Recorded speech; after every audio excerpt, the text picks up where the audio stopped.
নমস্কার বন্ধুরা, দিলীপ পি কিচেনে স্বাগতম। স্পেশাল আটার পরোটা, আর এই পরোটাটা খেতে খুবই মজার। দেখুন ভিতরটা কত সুন্দর। আর এই পরোটা তৈরি করার জন্য আটার আমি 2 কাপ আটা নিয়েছি।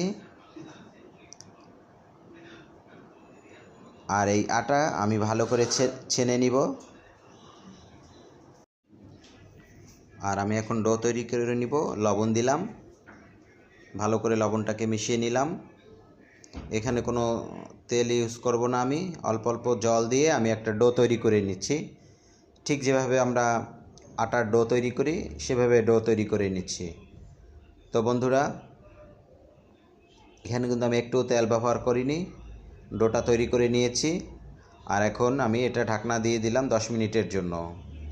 এখন এই ভিতরে পরোটার ভিতরে যে পুরটা দিব তার জন্য আমি লবণ, পেঁয়াজ বেরেস্তা, শুকনো লঙ্কা ভাজা, ধনিয়া পাতা এবং একটা ডিম সিদ্ধ করে সেটা গ্রেট করে নিয়েছি। আর সিদ্ধ আলু নিয়েছি। প্রথমে আলু পাশে রেখেছি, আর লবণ আর শুকনো মরিচ আমি ভেঙে নিচ্ছি। পেঁয়াজ বেরেস্তা দিয়ে ভালো করে মিশিয়ে নিচ্ছি। আলুটাকে কিন্তু একেবারে যেভাবে আমরা আলু ভর্তা করি সেভাবে না, একটু আস্তে আস্তে রেখেছি। এখন সব উপকরণ দিয়ে ভালো করে আমি মিশিয়ে নিচ্ছি। এই পুরটা, পরোটার যে পুর, এই পুরটা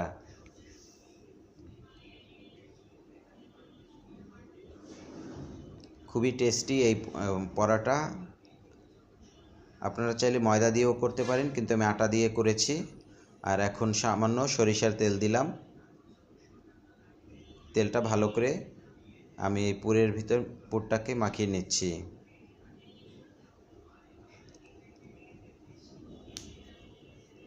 দেখুন বন্ধুরা কতটা সুন্দর দেখাচ্ছে। এটা চাইলে আপনারা গরম গরম ভাতের সাথেও খেতে পারেন, কিন্তু আমি এটা এই আটার পরোটার জন্য পুরটা তৈরি করেছি। দেখুন আটাটা কতটা সুন্দর সফট হয়েছে। আর এখন আমি লেচি কেটে নিয়েছি, 5টা লেচি কেটে নিয়েছি।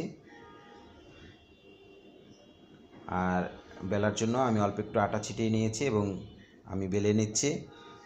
আমরা যেভাবে রুটি তৈরি করি ওইভাবে রুটি তৈরি করে নেব, একটু পাতলা করে নিব।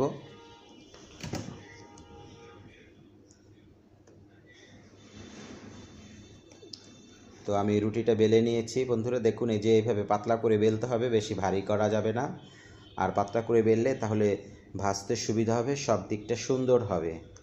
আর যে পুর তৈরি করেছিলাম, এখন আমি এই পুরটা এই পরোটার মধ্যে দিব, অর্থাৎ এই আটার মাঝখানে দিয়ে আমি পরোটা তৈরি করে নিচ্ছি।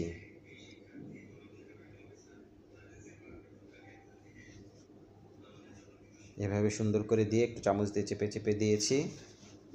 এখন আমি ভাঁজ করে নিব। তো বন্ধুরা দেখুন কিভাবে ভাঁজ করছি, ত্রিকোণমিতির ভাঁজ, 3 কোণা করে।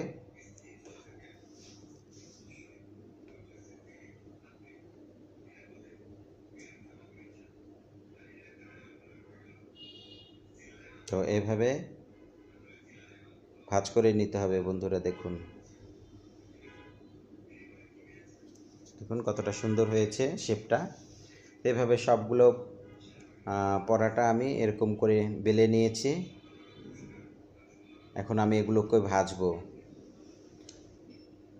ভাজার জন্য আমি একটা প্যান বসিয়েছি, তাতে একটু সয়াবিন তেল দিয়েছি।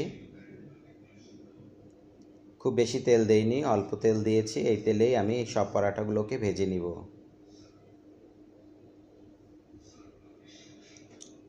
আমি পরোটাটা তেলের মধ্যে দিয়েছি, তেলটা গরম হয়েছে। তো এপাশ ওপাশ করে সুন্দর করে ভেজে নিতে হবে। জালটা একেবারে মিডিয়াম রেখেছি, খুব জোরে দেওয়া যাবে না, তাহলে পুড়ে যাবে, ভালো হবে না।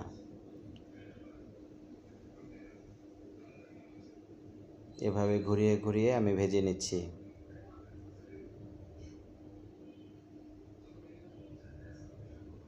বন্ধুরা দেখুন কতটা সুন্দর হয়েছে, 2 পাশটাই সুন্দর ভাজা হয়েছে। এখন আমি নামিয়ে নিব।